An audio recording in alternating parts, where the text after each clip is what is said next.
think this is going to be a sick match. Let's go into sort of the compositions of our teams, Blue. Indeed. First off, we're going to take a look at 9 dragons over here in the blue team. Please keep in mind, Viper Katana is going to be over here on the red team this time. Taking a look first at, how do we pronounce Levelagic? Lazax?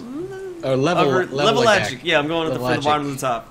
Level. Let's call him Level. We'll just, yeah, I'll call him Level. Alright, it's going to be the Elementalist over here for this team, running with 6 runes of Melandro, Dagger, as well as a Soldier's Amulet. Very interesting usage of utilities here, running with the Signet of Restoration, Lightning Flash, Armor of Earth, and then a Signet of Fire, in addition to that Glyph of Elementals, also running with 6 runes of Melandro.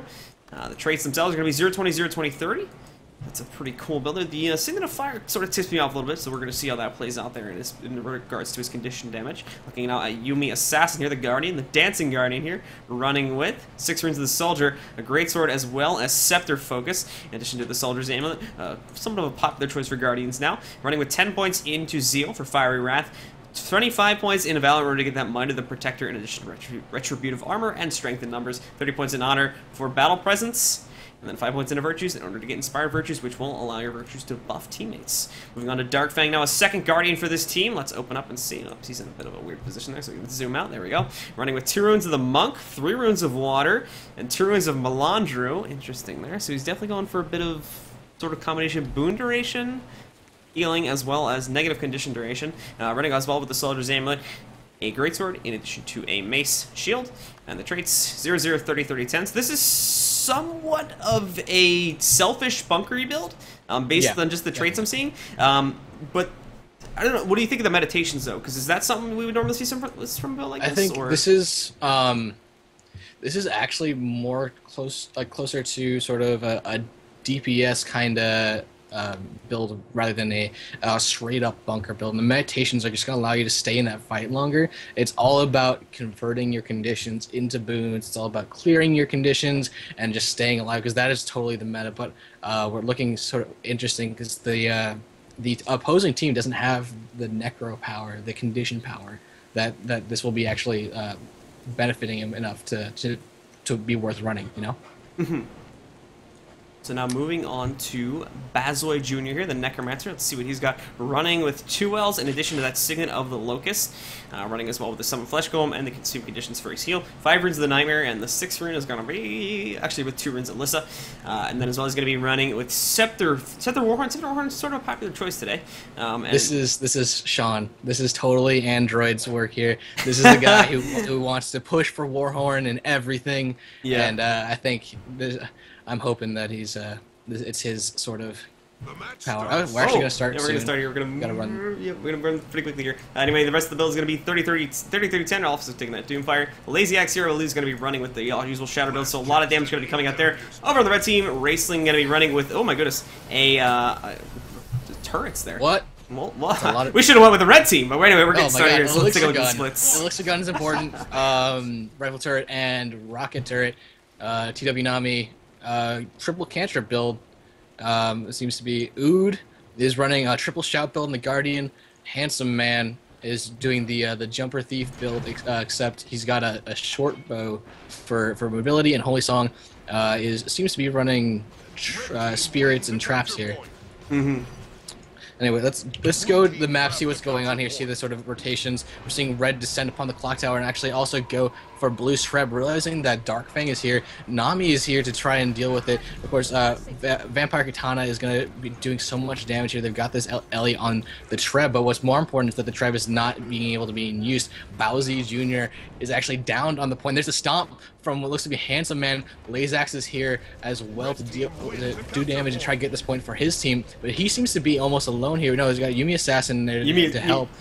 Yumi Assassin actually just managed to get a Light of Deliverance off there, so he managed to completely heal up his teammates and sort of reset the fight for them there. So considering it's a 2v3 this time with the Engineer firing from afar, that was a pretty crucial snipe off there that our red team unfortunately didn't get to interrupt.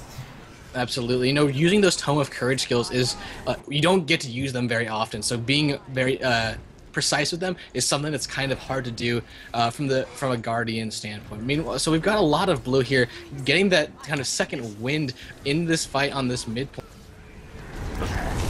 Today's, I think we lost Cyrus there. Let me turn on the volume a bit so we can get him back. But anyway, Cyrus just disconnected there. We're going to keep it going. Anyway, Lazex at the moment is a little bit low here, along with Darkfang, I believe is his name. Yeah, Darkfang. Darkfang here in the middle. So it does seem like Red Team is making some bit of headway in here. Gonna open up the map, see what else got going on. Nothing much happening. We do have this Guardian. I think he's going to try something over here to windmill and decap that. But back here at the fight itself, we also just had Darkfang go down. Lazex as well as down. So I do think Red Team is going to be defending this successfully.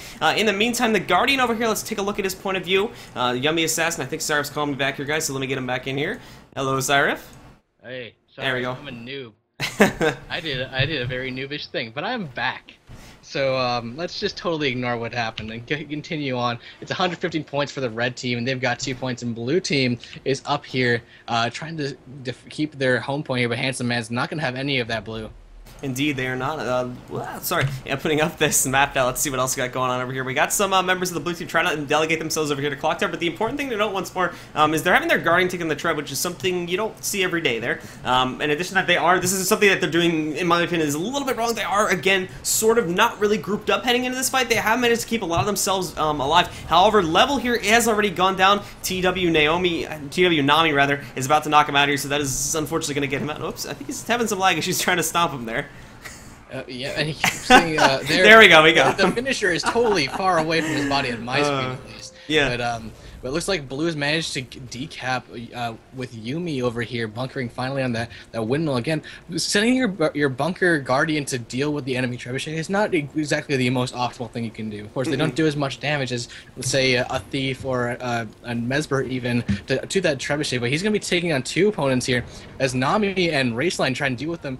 Let's see if Yumi can stay alive. This is a fight that I wouldn't like to be in, but Yumi Assassin's actually going to manage to disengage here. She's going to pull off and try and just get back into the fight somewhere else. Maybe at Clock Tower where Darkfang is and Lazite just went down, or maybe even at their home point in Mansion where both Bowsy Jr. and Level are right now.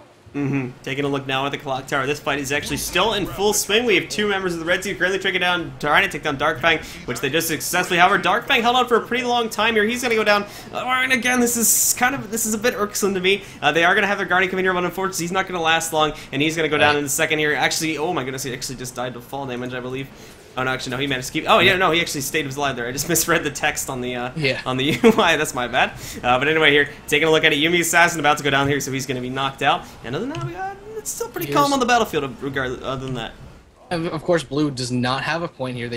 They're not really moving towards their mansion. Of course, we're seeing Darkfang totally opt to not go for their home point and just get back into the fight. And again, this is something that we see in a lot of these matchups where the sort of the less experienced teams will just respawn and run back into the fight. And what that has is a sort of a trickle effect where you're running into a wall of your enemy one at a time. It's not going to be very effective. Darkfang here is just coming in on the mid. He's already ran into Holy Song. Ood is on point, and no one's on their home point. Meanwhile, at Windmill, you have Bowsy Jr. and Lazax, but they're both down. Lazax is actually dead. This is something what I would like to see Blue do here is really focus, get their Guardians together, take home, work together, hold hands, and get to the midpoint and deal with the red team the way they need to.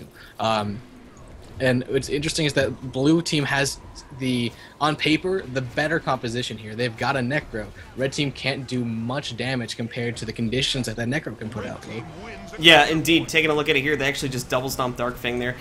Anyway, back in here to this middle fight, taking a look at what's going on here. We do have, who's this here? A Level trying to escape. Unfortunately, does get bursted down there, and a little bit of a mid-air knockdown. Oh, look at him. He's kind of just like sitting on the top of that door. Yeah, I think there is some solid ground that he can step on. But anyway, he's going to be knocked out opening up the map. Let's see what else got going on the map here, Cyrus.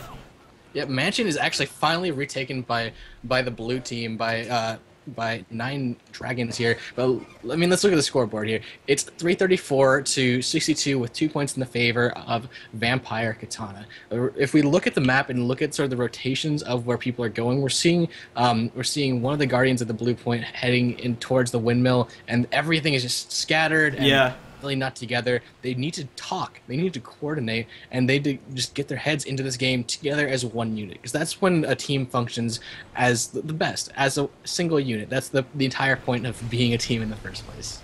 Yeah, like we see here, one of the issues is they're really, like you just said, they're really sort of all over the map. We got this, we got the Mesmer over here on this, and he's about to get taken out by the Thief, possibly if he loses that 1v1. The Elementals are this back here taking Mansion, and over here on Clock Tower, there's only 2 people on it taking on 3 members of the red team, so they're really kind of susceptible to ganking if they're not careful. So grouping up might be definitely would be. It wouldn't hurt them to group up and try to come back into this. Absolutely. Now they've actually managed to keep blue the midpoint neuted here, but I think Darkfang's going to go down soon. Bowsy Jr. just went down with that wolf finisher. We're really seeing just a swarm of red on Darkfang. He's managed to stay alive. Really, that's just a testament to Darkfang's kind of skill here. He's actually doing quite a great job. He's going to pop his 2 down as soon as he goes down, but it's not going to keep Ood from getting the stomp on him. And there it is, the plain old flag to the face. Good old finishing animation there. But here comes the rest of Vampire Katana trying to get this point finally and just really lock down this map and go on to the next game here. It's 413 to 93. Blue team will exceed 100 points by the end of this game, but I don't see them coming back here, Blue. I don't see them coming back either. Like I said, one of the big issues, and I just actually went over this, but really they were sort of really all separated. They weren't grouping up as well. And oopsie daisy, Lazak just actually killed himself to fall damage there.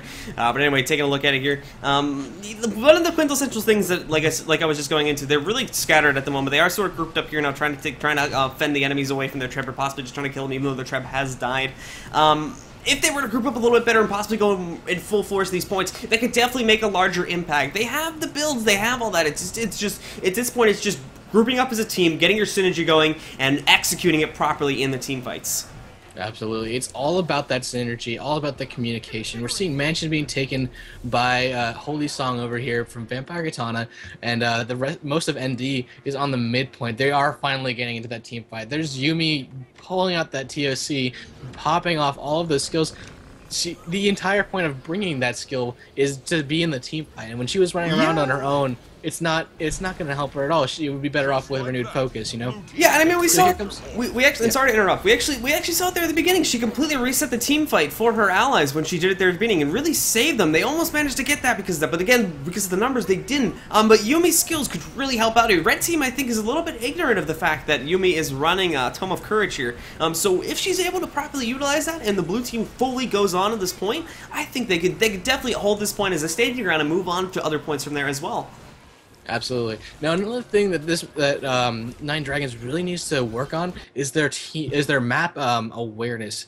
Their home point is uncapped. It's not in the enemy team's grasp yet, but I mean all the fight is here. They can spare one person to go get that because they had that condition ability. It's like having an extra person in the fight. You know, it's literally that much more damage.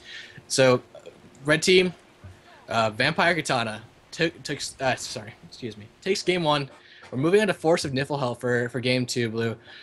This is an interesting map because it has the secondary mechanic is not the Treb. It's got the forest creatures that spawn 3 minutes after you kill them, and then at the beginning of the map for 25 additional points, and of course that extra buff.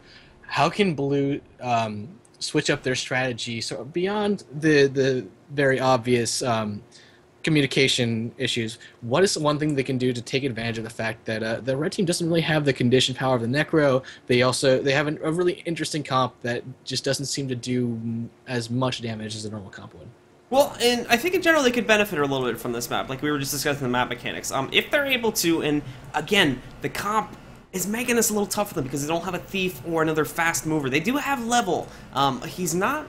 Just looking at his build, he's not the most burst. He's not those glass cannon. He's not one of those glass cannon elements we've been seeing a lot, especially on EU nowadays. Like sort of Magua and all that sort of popped out of the scene. Just these really crazy bursty elementalists. So they do have the fast mover from level here, but they don't have the damage. So, but what they can benefit from this map is the fact that there's two buffs. One of them is available to steal over here, and as well one can be taken for their team. So if they're able to sneak over here and take this buff for themselves, that's an additional 50. That's additional 50 points on top of the other 50 points to their statistic boost that they could already get. Now don't get me wrong, 100 points isn't much, but it could be enough to take the scales in their favor and allow them to do much better in the keep fights, and as well if they push for mine fights as well. And I really think it could really just make it a lot better for them.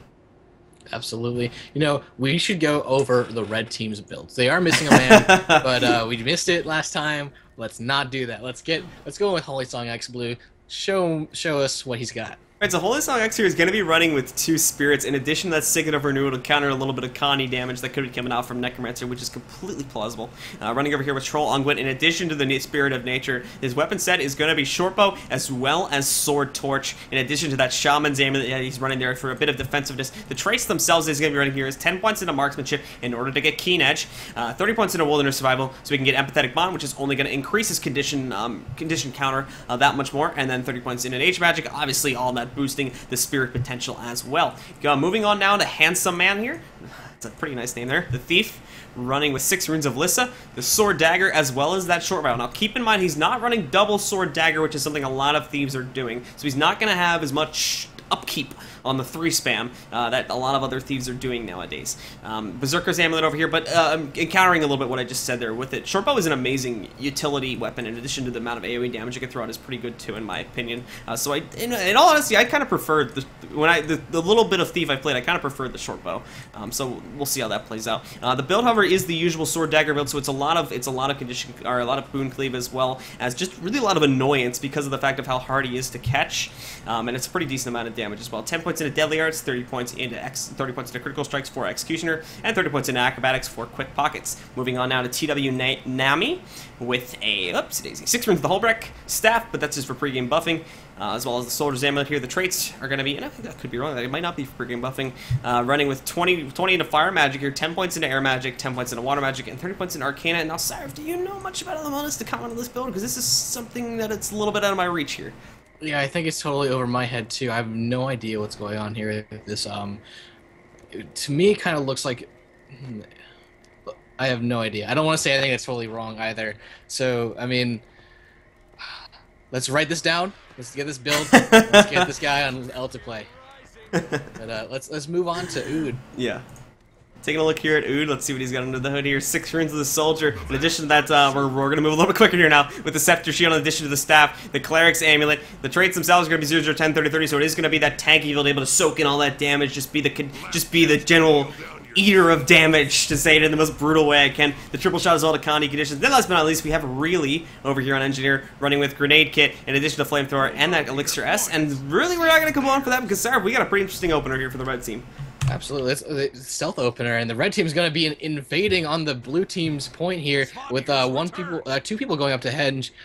Keep rather. Let's look at the henge point. Looks like blue team is opting to go straight for the chieftain. This could totally get in Vampire Katana's way if they realize that. Oh no, they're going for the steal. Red team got the steal. Oh my God. Nicely done. Handsome Man. Stealth master over there getting the steal. They actually don't even bother going for henge. They're all gonna retreat to keep. This is such a good play. This is something that's high level, man. Ood is on point. Red team's kind of off to the fringes here, waiting for level and company to come in. But look at that. Ood actually walls them out. Level manages to get through, but looks like Darkfang is gonna come up here to deal. Excuse me. With the rest of red team, but red team is on the stairs, ready and waiting. It's 56 points to 19 at a minute in, guys. 60 now. This is ridiculous. We're watching level. Let's watch him go, because it seems like he's doing a lot of action here. He's going to try and go in on Really. It's worth noting that Really is the engineer player from last time. I totally forgot his name, but he was running Elixir Gun last time. He's totally switched up his build this time, which to something more standard within the meta. But Level's actually going to retreat here, opting to stay alive. But he's actually one of 2 people left in this team. Everyone else is just now respawning. Darkfang is going down on point. And Level actually just got taken down there. His Handsome Man really just jumping all around the map here. Once again, coming back to take him down. He does have a teammate with him as well in case anyone from the blue team decides to interrupt. But Handsome Man here, we saw it already. I think he's going to be one of the key players on this map. And I don't know if you agree or not, sorry. He's kind of been everywhere, and he's already made 2 pretty cool plays. I am with you all the way. I think you and I just became Handsome Man's newest fans, because this guy is crazy sick. Popping that stealth stomp, juking the 2 out of that Guardian just so that he can reset it for his teammate. Now he's going to be up here in the mid. Let's follow him for a little while as he's going to go in on Bowsy Jr. And Bowsy's not going to have a good job.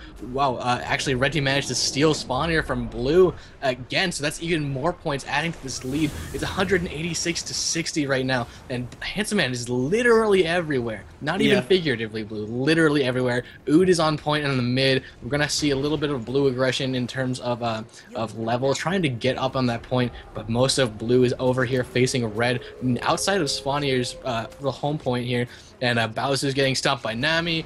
Lazax is dead. Really is going in on everyone. This is totally Red's game to lose here, blue. Indeed, taking a look at this now, red team is doing an excellent job here. Taking a look at, once again, we're seeing here that Handsome Man has sort of just jumped all around the map. He's gone again up to Keep here. This is a really nice Thief, really showing the power and mobility of the Thief that can gank as well here, that I think. So once again, he's here in mid, and red team's just doing a pretty excellent job so far. They're really everywhere they need to be at once, and blue team really just having a hard time poking through it at the moment.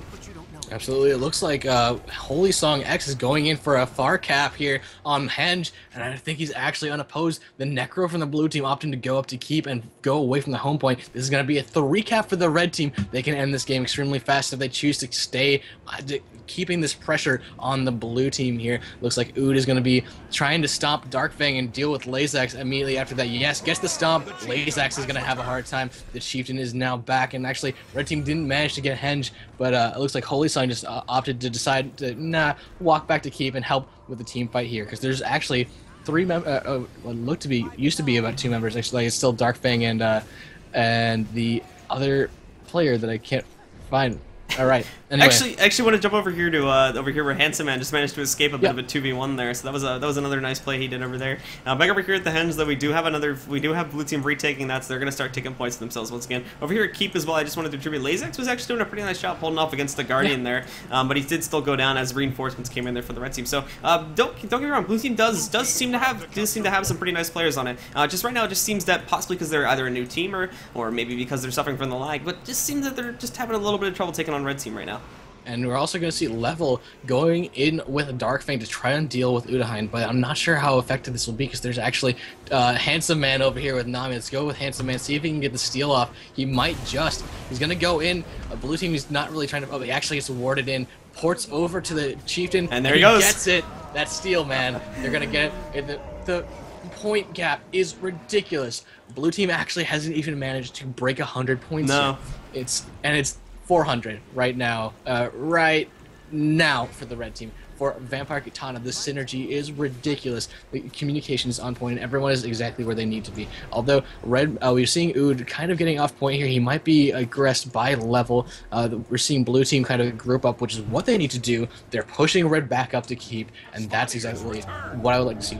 But I would also like to see someone off the respawn get Henge, because they're not getting any income. No, they're not at the moment, and it's really making the suffering them, and like I said, I don't like to call it early, but I do think we are going to see VK take this one as well. We do have ND going in for one last team fight here, but Level is already done. I don't know if that's on point, but again, just to discuss a little bit of meta here for a second, we are seeing this right here, just the generally how strong conditions are being right now. There's not even I don't think at least, there's no Necromancer on Vampire Katana, and really just conditions at the moment are really just melting the blue team, as we're seeing here, along with the direct damage coming in.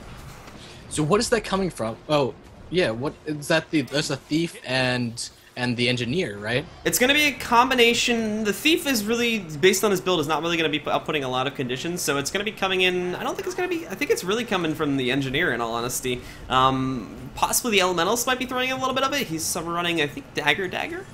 Yeah, he's running Dagger. The Elementalist is. But most of it will be coming from the Engineer, I think, based on the conditions I was seeing there. Yep, and there's the red team getting that spawnier cap. They've managed to pull ahead so far as to just really only toy with blue team on the cap point to Keep, and Henge wasn't even capped by the end of it. That's 514-95. That's a 2-0 victory for Vampire Katana. They'll be going on to face the winners of Strange World and You'll Be Adjusted. Nine Dragons is going to be dropping down to face. Actually, there's no straight up. Kind of set for that yet. I'm going to turn my webcam so I can actually be seen. But these next matches are going to be so very interesting, Blue, because we're going to be setting the course for the rest of the tournament. Yeah. Because these next matches not only determine who goes to the round of 4, the round of 8, or the round of 6, or whatever, but they're also determining who gets to play who in the losers bracket, which is going to be the most knockdown, drag-out parts of this tournament because they're so close from elimination. Yeah, and indeed, and the losers bracket is going to be pretty tough as well, considering that the losers bracket, if those of you are a little bit unfamiliar with the format of this tournament, winners bracket is best of 3, so that's going to, obviously, you got to win 2 games in a row to progress yourselves on that. But once you're down in the losers bracket, it changes itself to a best of 1. So you've only got one more game to really bring yourself back into that. So once you're in the losers bracket, the pressure's really on because teams are instantly up for elimination. There's no losing a game because of a bad map, and from what we understand, the map choices there is going to be done randomly by the mods. So it's really, the pressure's on once you're in the losers bracket, and we could see teams perform a lot better under that kind of pressure. Absolutely. Now, before we go to our 10-minute break, guys, I want to give away one of the 3 sets of 800 gems that I'm going to be giving away tonight. And the person who retweeted me, who is going to be getting the gems is Raymond and @_Rayine, RAYINE. All you have to do is follow me so I can message you your gem code, and that's it. Just hit me up on Twitter with a quick tweet when you do follow me, and I will send you your gem code instantly. So, guys, thanks for watching so far. We've got so much more content coming up. What's the next match, Blue? Let me see if we said it in game. Next bracket is D, so we're going to be moving on to Celestial Being, going to be taking on Hard to Carry. Celestial Being is a Chinese. Celestial Being? Yeah, Celestial Being is one of our Chinese teams, so we are going to see the first Chinese team play today. Again, not taking on another Taiwanese team. They're going to be taking on Hard to Carry. And so we'll be going to that match in just a couple seconds, guys. But obviously, Mon's got to reset the arena and all that, so we're going to take another quick break. I actually got to go have a drink. And yeah, we'll be right back. So stick around, enjoy the music, and yeah, back in a few.